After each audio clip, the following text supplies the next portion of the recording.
बिस्मिल्लाहिर्रहमानिर्रहीम।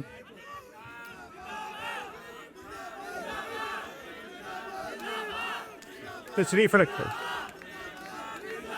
नहायत ही काबिल एहतराम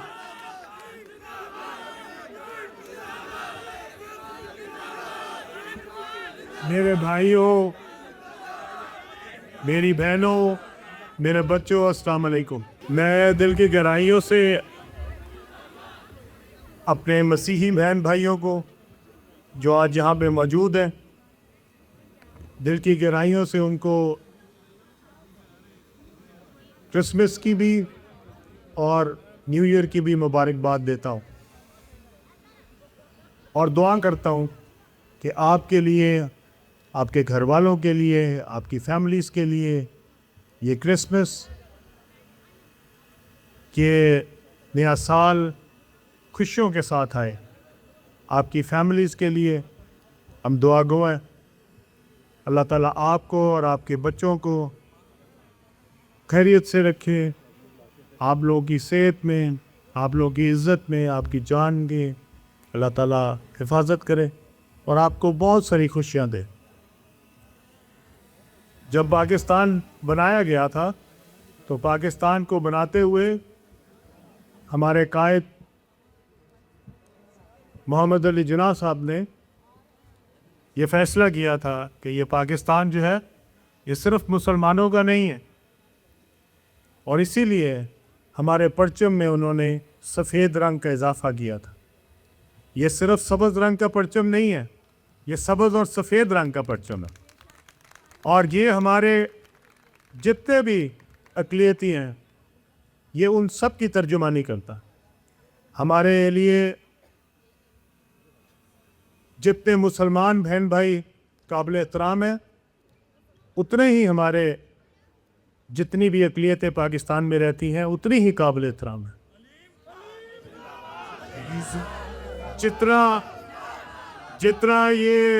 जितना ये मुसलमानों का पाकिस्तान है, ये उतना ही हमारे मसीही बहन भाइयों का भी पाकिस्तान है। और जिस तरह हमें अपनी इबादतगाह से, मस्जिद से मोहब्बत है, इसी तरह हमें आपके गिरजा घरों से भी मोहब्बत है। हम उनका भी उसी तरह एहतराम करते हैं जितनी अपनी इबादतगाहों का एहतराम करते हैं। और मैं अपने आखिरी नबी सल्लल्लाहु अलैहि वसल्लम के नाम के तौर पे आपको बताना चाहता हूँ कि उनका नाम रहमतुल लिल मुस्लिमीन नहीं था, रहमतुल लिल आलमीन था। और वो सब जानों के लिए जो थे, हमारे नबी जो है उनको उन्होंने रहमत बना के भेजा था तमाम लोगों के लिए। तो इसलिए हमारे बहन भाई जो आज अपने क्रिसमस की तैयारियां कर रहे हैं, हम दिलो जान से आपके साथ हैं और आपके इस खुशी के मौके पे आपको दिल की गहराइयों से मुबारकबाद पेश कर।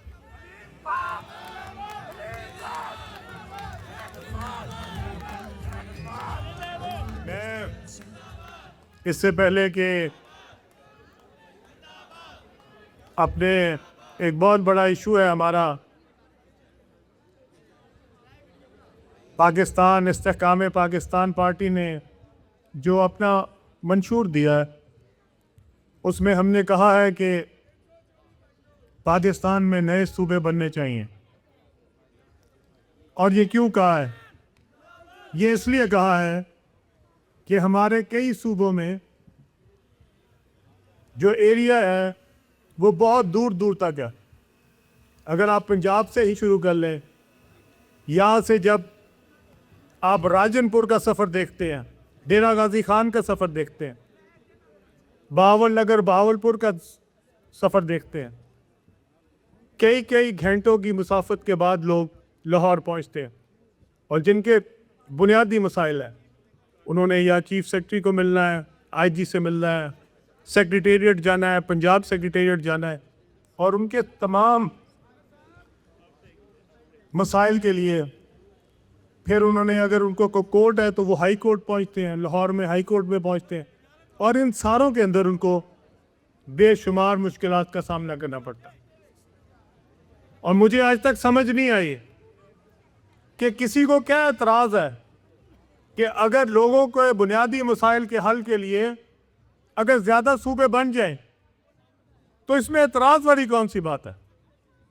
मैं सारे दोस्तों से पूछना चाहता हूँ, क्या आप नहीं चाहते?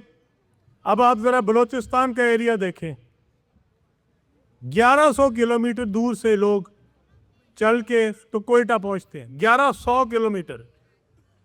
अब आप बताएं कि किसी का अगर वहाँ पे कोई काम है और वो जब वहाँ पे सूबाई सेक्रेटेरिएट पहुंचता है और उसको पता लगता है कि सेक्रेटरी साहब तो आज छुट्टी पे हैं, उसके ऊपर क्या गुजरती होगी। हम लाहौर में रहने के बावजूद हमें बहुत सारी मुश्किलें पेश आती हैं, तो अगर कहीं से 600 किलोमीटर से कोई आ रहा है, राजनपुर से, लिया से, रहीम यार खान से, उसको कितनी मुश्किलें आती होंगी। इसी तरह सिंध, और अगर ये सारे इलाके, इनमें अगर आप मत नाम चेंज करें, मैं नहीं चाहता नाम चेंज करना, मैं चाहता हूं कि पंजाब में जो नए सूबे बने वो पंजाब के नाम से बने, शुमाली पंजाब बने, जनूबी पंजाब बने, मगरबी पंजाब बने, और इसी तरह सिंध में बने। अगर सिंध के अंदर, बलूचिस्तान के अंदर भी आपके सूबे जो हैं वो शुमाली सिंध, शुमाली बलूचिस्तान, जनूबी बलूचिस्तान, मगरबी बलूचिस्तान, तो हर्ज क्या है? अगर लोगों को मसाइल हल होंगे, किसको तकलीफ है इसमें? सिर्फ उन लोगों को तकलीफ है जो शायद समझते हैं कि एक सूबा रहेगा तो हमारी इजारादारी रहेगी। भाई अपनी कुर्सी की फिक्र ना करो, 80 साल होने लगे इस मुल्क में, खुदा के लिए रहम करो, लोगों पे रहम करो। जिन लोगों के मसाइल हल नहीं हुए, आज भी इलाकों में जाके जरा दूर अफ्तादा इलाकों की हालत तो देखें, लोग किस तरह पानी पी रहे हैं, किस तरह उन लोगों की हालत है जो कि इतने दूर रहते हैं, जहाँ पे बुनियादी ज़रूरियात ज़िंदगी भी मैसर नहीं है। सो बजाय इसके कि हम लोगों के बुनियादी मसाइल का हल अगर वहाँ पे होगा, अगर हाई कोर्ट वहाँ पे होगी, तो क्या लोगों की दादरसी होगी या नहीं? अगर वहाँ का आईजी होगा, वहाँ का चीफ सेक्रेटरी होगा, वहाँ पे सेक्रेटेरिएट होगा, तो लोग ज़्यादा अपने मसाइल जो है वो आसानी से हल कर सकेंगे। और आप अगर सिंध का नाम तब्दील नहीं करना चाहते, मत करें यार सिंध का नाम तब्दील। आप पंजाब का नाम मत करें तब्दील, हम नहीं चाहते पंजाब का नाम, हम नहीं चाहते सिंध का नाम तब्दील हो, हम नहीं चाहते बलूचिस्तान का नाम तब्दील हो। लेकिन जनूबी पंजाब में क्या हर्ज है? जनूबी सिंध में क्या हर्ज है? शुमाली बलूचिस्तान में, जनूबी बलूचिस्तान में क्या हर्ज है?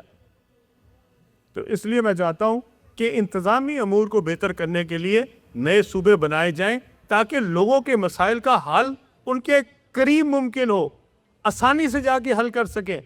और अब काफ़ी हो गया, मेरे ख्याल में 80 साल हो गए हैं, इससे अब आगे देखना चाहिए। मुल्क के बुनियादी मसाइल, हम आज भी वहीं हैं। हमारे आज भी मुल्क में ऐसी जगह हैं जहाँ पे लोग छप्पड़ का पानी पीने पे मजबूर है, जहाँ पे जानवर पानी पीते हैं वहीं से इंसान पानी पीते। क्या 80 साल के बाद जब मुल्कों में इतनी तरक्की हो गई है, क्या ये किसी मुल्क को जेब देता है कि वहाँ पे लोग छप्पड़ का पानी पी रहे हो? और आप बजाय इसके कि ये मसाइल को हल करें, आप आज भी यही कहते हैं नहीं नहीं नहीं सिंध का दूसरा नाम। क्यों नहीं होना चाहिए भाई? आप लोगों के मसाइल तो हल करें। और मैं दिल की गहराइयों से शुक्रिया अदा करता हूँ अपने MQM के दोस्तों का, उन्होंने कहा कि हाँ वाकई लोगों के मसाइल हल करने के लिए नए सूबे बनने चाहिए। और हम बाकी जमातों के पास भी जाएंगे, हम उनको भी जाके अर्ज करेंगे कि भाई ये इस मुल्क की गरीब आदमी के मसाइल के हल की तजवीज़ है, इसमें आप हमारा साथ दें। और मुझे उम्मीद है कि मुहब्बे वतन हमारे जितने दोस्त हैं वो इंशाअल्लाह ताला हमारा साथ देंगे इसके आने।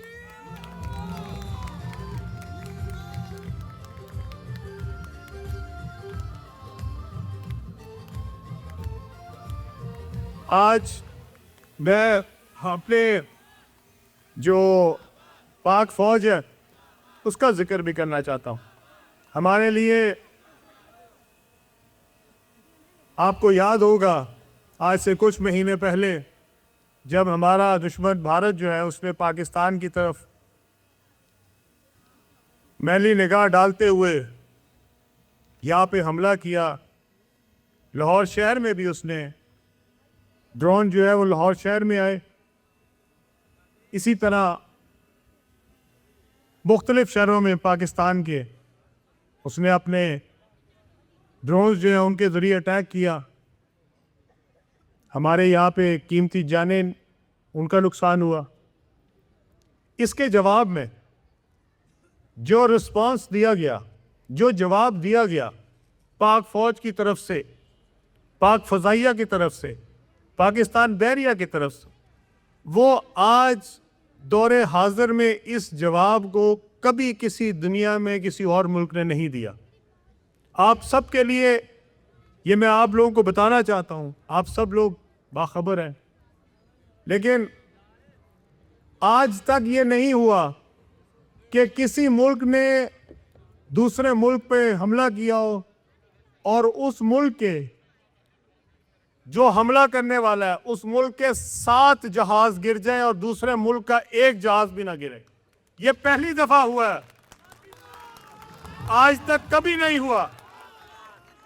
और हमारे लिए ये इतने बड़े एजाज की बात है कि कम से कम 20-30 दफा तो जो अमेरिकन सदर है उसने इसका जिक्र कर दिया और पूरी दुनिया पे जिक्र हो रहा है। कल भी वो बता रहे थे कि वो जो उनके राफेल तैयारे गिरे हैं उस राफेल तैयारों के नंबर भी आ गए हैं और पूरी दुनिया में भारत जो है वो अपना मुंह छुपाता फिरता। और ये जो इज्जत है, या आज जो हम यहाँ पे इज्जत से बैठे हैं और हमारा दुश्मन जो है वो शर्मिंदा हो गया, अपने मुंह जो है वो शर्मसारी से पूरी दुनिया में दिखा नहीं सक रहा, ये किसकी बदौलत है? ये पाकिस्तान फौज की बदौलत है। ये आज हम यहाँ जो इज्जत से बैठते हैं, आज जो हमारे घर महफूज हैं, आज जो हम लोग अपने बच्चों के साथ खुशी के साथ अपने घरों में महफूज तरीके से रहते हैं, ये किसकी बदौलत है? ये पाक फौज की बदौलत है, ये पाकिस्तान बहरिया की बदौलत है, ये पाकिस्तान की जो हमारे एयरफोर्स है उसकी बदौलत है। और अगर आज आपके साथ कुर्बानियों की बात की जाए, बेटा बैठ जाएं बिठाएं, इनको भी बिठाएं। आप बैठ जाओ बेटा, बैठ जाओ।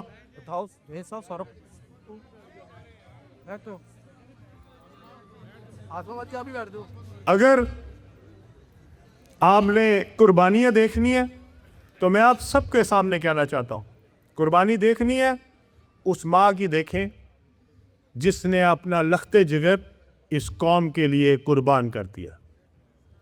ये यहाँ पे मेरी बहुत सारी माएँ बैठी हैं, बहुत सारे बाप बैठे हैं। ज़रा एक दफ़ा सोचें, इस मुल्क की खातिर अपने बेटे की कुर्बानी देना आसान काम है? क्या वो कुर्बानी उसकी तनख्वाह के लिए है? क्या उसने 50,000 के लिए, 1 लाख के लिए अपनी जान कुर्बान की है? नहीं, उसने आपकी जानें महफूज रखने के लिए अपनी जान कुर्बान की है। उसने आपके बच्चे यतीम ना हो, उसने अपने बच्चे यतीम किए हैं। आपकी माओ की गोदे सलामत रहे, आपके बच्चे सलामत रहे, वो अपने माँ बाप को रोता छोड़ के गया। ये मजाक है? ये जितने बैठ के सोशल मीडिया के ऊपर बक बक करते हैं, मैं उनसे पूछना चाहता हूं, कभी अपने बच्चे की कुर्बानी देखी है कैसी होती है? जब माँ अपने बेटे का जो शहादत के बाद उसको तोहफा आता है, पता है क्या होता है? उस बेटे की टोपी, उसका यूनिफॉर्म, उसकी छड़ी, वो आती है माँ के पास। सोचे जरा एक दफा, अपने बच्चों का जरा ख्याल करके सोचे, ये जो इस मुल्क के लिए कुर्बानी देते हैं, इस मुल्क के लिए कुर्बानी देते हैं, उनकी क्या अहमियत है कि वो अपना कल, आप लोगों के कल के लिए अपना कल बर्बाद कर देते हैं। वो अपना मुस्तकबिल तारीक करके अपने बच्चों को यतीम करके चले जाते हैं। और आज ऐसे लोग भी हैं जो सोशल मीडिया पे बैठ के बक बक करते हैं। वो एक लम्हे के लिए नहीं सोचते कि आज अगर आप अपने घर में महफूज हैं तो इसी कुर्बानी की वजह से महफूज है। किसी ने आपके लिए अपने बच्चे की कुर्बानी दी है, किसी ने अपने बाप की कुर्बानी दी है, किसी ने अपने सुहाग की कुर्बानी दी है। वो जो औरत बेवा होती है, जरा उससे भी कभी जाके पूछो, एक जो घर में से एक कमाने वाला चला जाए, उस घर की हालत पीछे क्या होती है। और जो उसके बच्चों का बाप था, जो अपने माँ बाप का अकलौता बेटा था और वो उसका सुहाग था, जब उसके सिर्फ आपके पास ताबूत आता है तो क्या सोचते होगे वो। और जब आखिर में उसको पता लगता है कि जिस मकसद के लिए मेरे शौहर ने कुर्बानी दी, वो सोशल मीडिया पे बैठ के बकवास कर रहे हैं, उसी कुर्बानी के ऊपर, उसी वर्दी के ऊपर। मैं आप सबको कहना चाहता हूं, और ये जितने लोग हैं मैं सबको कहना चाहता हूं, एक तो मुझे ये पार्टी वाले ये ना समझे कि मैं इनको भूल गया हूं, मुझे ये अच्छी तरह याद है, मुझे इनकी करतूत भी याद है सारी, ये अंदर से हैं क्या मुझे ये भी याद है। ये मुझसे छुपे हुए नहीं है, मैं इनका अंदर बाहर जानता हूं और बड़ी अच्छी तरह जानता हूं। ये जितने लोग सोशल मीडिया पे बैठे हैं, इनसे मैं बहुत ज्यादा इसको जानता हूं और इनका एक एक लीडर को जानता हूं और पहचानता हूं। अगर मैं अपने मुंह को बंद रखता हूं तो सिर्फ इसलिए रखता हूं क्योंकि मेरे माँ बाप की तरबियत ऐसी, और मैं कोशिश करता हूं कि कभी किसी के खिलाफ कोई गिरी हुई बात ना करूं, इसलिए कि ये मेरे माँ बाप की तरबियत का हिस्सा नहीं है। मैंने सिर्फ एक बात कहनी है, सियासत करें, सियासत करने पे कोई पाबंदी नहीं, लेकिन सियासत को सियासी मैदान में रखें। सियासत सियासतदानों के खिलाफ करें, हमारे खिलाफ बोले, कोई एतराज नहीं है, हम सियासी लोग हैं, हमारे खिलाफ लोगों को बोलने का हक है, जरूर बोलें। लेकिन वो लोग जो आपके लिए कुर्बानियां देते हैं, अपने बच्चों की कुर्बानियां देते हैं, अपने सुहाग की कुर्बानियां देते हैं, उनके खिलाफ बोलने की कोई इजाजत नहीं है। और जो उनके खिलाफ बोलेगा उसको पाकिस्तान का कोई शख्स माफ नहीं करेगा। हमें नहीं पता कि फौज क्या करेगी उनके खिलाफ, लेकिन मैं आपको एक बात बता दूं, पाकिस्तान का कोई मुहिब्बे वतन अपने पाक फौज के खिलाफ, पाक फौज के शहीद के खिलाफ जो बकवास करेगा, हम उसकी जबान भी खींच लेंगे। हम तो ये भारत को इजाजत नहीं दे सकते, तो जो भारत के पैरोकार पाकिस्तान में रह रहे हैं, हम उनको इजाजत कैसे दे सकते हैं। आप सियासत करें, सियासतदानों को जो मर्जी कहें, आपको खुली इजाजत है, लेकिन इस पाक फौज के मुताबिक, हमारे शहीदों के मुताबिक हम आपको एक लफ्ज भी नहीं बोलने देंगे। या हम सब इकट्ठे हैं इस बात पे, जरा हाथ खड़ा करके बताएं, क्या हम सब इकट्ठे हैं इस बात पे। जो पाकिस्तान का मुहिब्बे वतन है, उसके लिए सबसे पहले अपना मुल्क है, सबसे पहले पाकिस्तान है और सबसे पहले अफवाज पाकिस्तान है। और पाकिस्तान के लिए जिसने कुर्बानी दी है, जो पाकिस्तान के लिए इकट्ठा, पाकिस्तान को इकट्ठा रखना चाहता है, हमारे लिए वो सबसे ज़्यादा मुकद्दम है। इसी तरह हम आज उन लोगों को जिन्होंने हमारे अक़लियतों से पाकिस्तान की हिफाजत के लिए अपनी कुर्बानियाँ दी हैं, उनको भी आज सलाम पेश करते हैं। हमारे बहुत सारे शोहदा हैं जिनमें हमारे मसीही भाई भी हैं, हम उनको भी आज सलाम पेश करते हैं। हमारे बहुत सारे डॉक्टर्स, बहुत सारे इंजीनियर्स, बहुत सारे साइंटिस्ट, बहुत सारे जजेस हैं जो कि मसीही बरादरी से हैं, जिन्होंने दिन रात इस मुल्क की खिदमत में अपना किरदार अदा किया। हम आज सब मिलके उनको भी खराज तहसीन पेश करते हैं। आप सब हमारे हीरोज़ हैं, आप इस मुल्क के हीरो हैं जिन्होंने इस मुल्क की तरक्की में अपना किरदार अदा किया। जितनी देर इंशाअल्लाह ताला कायद का पाकिस्तान सलामत रहेगा, जो इंशाअल्लाह क़यामत तक सलामत रहेगा, एक एक पाकिस्तानी जो है वो इंशाअल्लाह ताला आपका मकरूज रहेगा और आपके लिए हमेशा दुआगो रहेगा।